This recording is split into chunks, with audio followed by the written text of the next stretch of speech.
What if I told you that some of America's most accomplished doctors are choosing a path few people expect? These are physicians trained at institutions like Harvard University, Johns Hopkins University, and Mayo Clinic. Instead of guiding their children toward London, Tokyo, or Sydney, they are sending them thousands of miles across the Pacific. The destination isn't one most Americans immediately associate with elite medical education. It's a country more often linked to beaches and karaoke nights than lecture halls. And yet, that country is the Philippines. At first, the decision sounds puzzling. Why would successful American physicians, with the means to afford nearly any school in the world, look toward a developing nation? Why exchange ID-covered campuses or humid corridors in Manila or Cebu? The explanation is deeper than prestige or rankings. A quiet shift has been unfolding, largely unnoticed in the West. It began for one trauma surgeon from Minnesota, Dr. Stephen Miller. Reserved and Boston trained, he built his career on credentials, research, and reputation. When it was time for his son Noah to choose a medical school, Dr. Miller initially followed the traditional American roadmap. Elite pre-med programs, relentless NCAT preparation, internships stacked one after another. But instead of thriving, Noah was unraveling under the pressure. The system seemed designed to filter students out rather than nurture them. After a particularly difficult night, Noah began doubting whether he belonged in medicine at all. That doubt forced his father to confront a question he had never seriously considered before. Alone in the freezing Minnesota air, Dr. Miller wrestled with his thoughts. He returned home unsettled and searched for alternatives he once dismissed. Among the results was St. Luke's College of Medicine in Quezon City. He clicked on it skeptically, expecting to confirm his doubts. Instead, he discovered American-accredited coursework, affordable tuition, and unusually early clinical exposure. What truly caught his attention were student stories describing professors who knew them personally, and programs rooted in empathy as much as anatomy. Still unsure, he stumbled across a student blog featuring a Filipino medical trainee sitting beside an elderly patient in a rural hospital. There were no machines in sight, only eye contact and prayer. The caption explained that the student stayed with the man until his final breath, because he had no family left. That image lingered in Dr. Miller's mind long after he closed his laptop. Within weeks, father and son boarded a flight to Manila. The heat, the noise, and the smiles of strangers felt overwhelming, yet strangely welcoming. During their campus tour, a professor asked Noah not about grades, but about the kind of people he hoped to serve. It was the first time anyone framed medicine that way for him. Dr. Miller felt something loosen in his chest as he watched his son respond. Even before enrollment, both sensed this place offered something different. Over time, they realized Noah was not alone in making this choice. More American students, many children of doctors, were quietly arriving for similar reasons. Burnout, anxiety, and a desire for meaning, and pushed them to look beyond the U.S. system. The Philippines, imperfect yet deeply human, provided an unexpected refuge. It wasn't about running from American medicine, but rediscovering its purpose. One evening in Quezon City, Dr. Miller watched Noah laugh with classmates from multiple countries over a simple meal. The contrast to his own intense competitive training was impossible to ignore. In that moment, he understood this was not a downgrade but a different kind of advancement. The early months were challenging for Noah. He missed the cold winters of home and the familiarity of quiet streets. The Philippine heat felt relentless, and the culture was entirely new. Yet he never truly felt isolated. His classmates came from across the globe, and status quickly became irrelevant. What mattered most was commitment and compassion. In anatomy lab, cadavers were referred to as silent teachers. Before making a single incision, the class paused in prayer. The gesture surprised Noah, but it felt sincere rather than performative. Gratitude and reverence were woven into the training.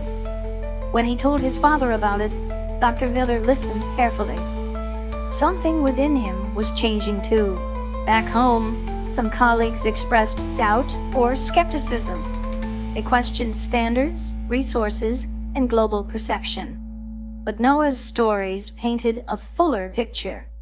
During a rural rotation in a small town with limited equipment, he assisted in an emergency delivery. Despite minimal technology and scarce supplies, teamwork and resolve saved both mother and child. For the first time, someone called him Doc. In his journal, he wrote that he felt like a healer rather than just a student. Dr. Miller read those words repeatedly. Gradually, he began sharing their experience with other parents. Some dismissed it, but others listened closely. Soon, families from cities like Chicago followed the same path. Students who felt overlooked in the U.S. system found new opportunities in Manila. Professors evaluated them as people, not just numbers. Many flourished in ways they never expected. A quiet network of parents and physicians began spreading the word. In Philippine hospitals, students learned adaptability and presence. Limited resources demanded creativity and resilience. They discovered that healing required more than diagnostics. It required connection. When Noah returned home during breaks, hospital staff noticed his attentiveness. He wasn't only knowledgeable, he was deeply present. Over time, more American families made similar decisions. They were not abandoning their own country's medical tradition. Instead, they were enriching it with values discovered abroad.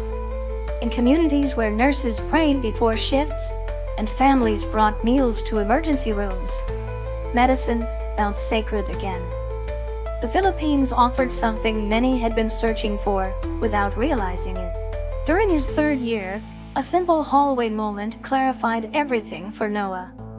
In a public hospital in Cavite, he noticed a frightened child waiting alone. Instead of hurrying past, he sat beside him and offered quiet reassurance. That act would never appear on a transcript, yet it defined his understanding of medicine more than any exam. By graduation, Dr. Miller no longer carried doubt. The ceremony was modest, but pride filled the air. Watching his son receive his diploma among classmates from around the world, he felt certain of their decision. Word of such stories began to spread beyond private conversations. Articles highlighted American students choosing Philippine medical schools for reasons beyond cost. When Noah later matched into a U.S. residency, he carried those experiences with him. Interview panels asked questions, but he answered with stories of resilience and compassion. Patients quickly recognized something different about him. He connected, remembered details, and stayed present during difficult moments. The training he received shaped not only his skills, but his character. Back in the Philippines, interest from American families continued to grow. Campuses in Davao, Iloilo, and Pampanga welcomed visitors from across the United States. What was once considered a backup option had become a respected alternative. Filipino educators and nurses played a crucial role in shaping future global physicians. Communities embraced foreign students as extended family. Years later, Noah returned to teach for a short time. He missed the warmth, the laughter, and the quiet rituals of gratitude. On his first day back, he met a new student from Ohio whose father had once doubted the idea entirely. The movement had grown steadily, no longer whispered but spoken with confidence. Parents were proud their children were learning resilience where it was lived daily. The Philippines never demanded recognition. It simply continued offering knowledge, culture, and heart. Doctors who once believed excellence existed in only one system began asking deeper questions. They cared less about prestige and more about the kind of physician a student became. Classrooms blended science with testimony, and hospitals treated body and soul as intertwined. This shift was not led by institutions or headlines but by students and mentors. It revealed that exceptional doctors can emerge from places rich in humanity, not just wealth. In a divided and hurried world, the Philippines reminded many what healing truly means. For Noah, it restored the heart he nearly lost along the way. And for countless families, it proved that sometimes the most unexpected path leads exactly where you are meant to go. As more graduates returned to the United States, the pattern became harder to ignore. Residency directors began noticing applicants who carried themselves differently. They were confident, but not arrogant, skilled, yet deeply attentive. These students spoke about treating patients in crowded wards, improvising when equipment was limited, and learning to listen before they prescribed. Their stories added depth to their applications, revealing maturity that couldn't be measured by exam scores alone.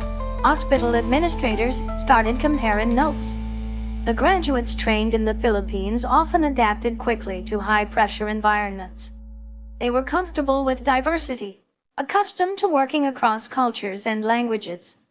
Many had already navigated resource constraints, which made them resourceful problem solvers. Nurses frequently commented that these doctors collaborated rather than commanded. Over time, quiet respect replaced earlier skepticism. Medical forums and parent networks buzzed with discussions about international pathways. The conversation shifted from, "Is this legitimate?" to, "What makes this work so well?" Families researched accreditation, board eligibility, and matched statistics more carefully than ever. They discovered that many Philippine programs aligned their curriculum with U.S. standards. They also learned that graduates were eligible to sit for American licensing exams, opening doors back home. Information replaced assumption, and curiosity replaced doubt. Meanwhile, in cities like Manila, Cebu, and Davao, classrooms grew more diverse. American students studied alongside Filipinos, Africans, South Asians, and Middle Eastern peers. Cultural exchange became part of daily life, shaping doctors who understood global perspectives. Shared meals, group prayers, and late-night study sessions built bonds that extended beyond academics. Medicine became not just a profession, but a shared calling among friends from different continents. Faculty members in Philippine schools embraced this evolving role. Many had long worked quietly, underfunded yet deeply committed to teaching. Now they saw their mentorship ripple outward into international healthcare systems. They emphasized humility, bedside manner, and ethical grounding as strongly as pharmacology. Their influence shaped graduates who valued integrity as much as innovation.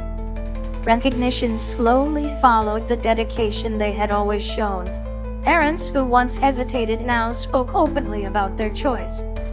They described children who regained confidence and rediscovered purpose. Instead of constant anxiety about rankings, their sons and daughters focused on growth. Family conversations shifted from competition to calling. What mattered most was not the brand name of a diploma, but the depth of compassion behind it. Even critics began to soften their stance. They acknowledged that excellence in medicine does not belong to a single geography. Global health crises had already demonstrated the importance of collaboration across borders.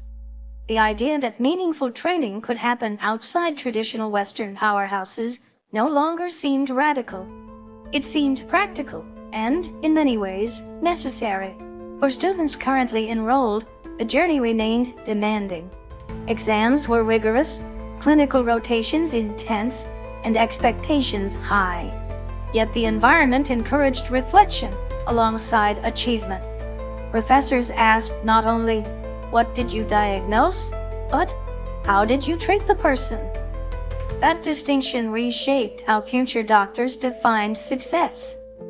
Achievement became intertwined with empathy. As years passed, alumni networks expanded. Graduates supported one another through residency applications and professional milestones. Many returned periodically to the Philippines to teach, volunteer, or conduct outreach programs. They carried gratitude for the education that shaped them. In doing so, they strengthened ties between two healthcare systems once viewed as distant. The story ultimately became larger than any single family. It illustrated how global education can bridge cultures rather than divide them. It showed that humility and excellence are not opposites, but partners. And it reminded countless physicians why they chose medicine in the first place. In the end, what began as one father's search for hope became part of a broader awakening. Proof that sometimes the heart of healing beats strongest where few thought to look. As the movement matured, Ada began to support what stories had already revealed. More graduates from the Philippines were successfully matching into residency programs across the United States. They entered fields ranging from family medicine to surgery and internal medicine. Program directors observed their resilience under pressure and their ease with diverse patient populations. These qualities were no longer viewed as surprising, but increasingly expected. Medical conferences slowly began inviting speakers who had trained internationally. Panels discussed global pathways without the dismissive tone that once dominated the conversation. Educators acknowledged that exposure to underserved communities often strengthens diagnostic instincts and bedside manner. Students who trained in resource-limited environments learned to rely on clinical judgment rather than excessive testing. That discipline translated well into cost-conscious healthcare systems back home. For many American families, the decision became less about affordability and more about philosophy. They asked what kind of physician their child would become after 4 demanding years. Would the experience cultivate humility alongside knowledge? Would it build courage in uncertainty? Increasingly, they saw that growth sometimes happens best outside comfort zones. Back in Philippine hospitals, local staff noticed something meaningful as well. Foreign students were not just passing through, many were investing emotionally in the communities they served. They joined medical missions, participated in outreach clinics, and formed lasting friendships. Cultural barriers softened through shared service. Healing became a mutual exchange rather than a one-sided lesson. Graduates often described a shift in how they viewed success. Prestige mattered less than presence. Efficiency mattered less than empathy. They understood that technology enhances medicine, but it does not replace compassion. That perspective quietly influenced colleagues and even mentors in the United States. The ripple effect extended beyond medicine. Families who visited during graduations experienced Filipino hospitality firsthand. They saw how neighbors treated one another like extended relatives. They witnessed nurses praying softly before shifts, and families gathering around hospital beds with unwavering faith. These encounters challenged assumptions and deepened respect. Over time, collaboration between institutions strengthened. Exchange programs, joint research initiatives, and shared training opportunities began to form. What started as individual decisions gradually evolved into institutional partnerships. The flow of knowledge moved in both directions. Mutual appreciation replaced outdated stereotypes. Students currently considering this path now have clearer examples to follow. They can speak to alumni practicing in major American hospitals. They can review match results and licensing outcomes. They can hear firsthand how adversity shaped confidence rather than diminishing it. Transparency has made the choice less intimidating. For Noah, now several years into his career, the journey still feels personal. He mentors younger students navigating similar doubts. He tells them that growth rarely follows the most obvious road. He reminds them that courage sometimes means stepping away from expectation, and he encourages them to define success by impact, not applause. What began as a quiet alternative has grown into a meaningful chapter in global medical education. It challenges narrow definitions of excellence. It affirms that compassion can be cultivated intentionally. And it proves that when science and humanity walk together, the result is not just competent doctors, but transformative ones.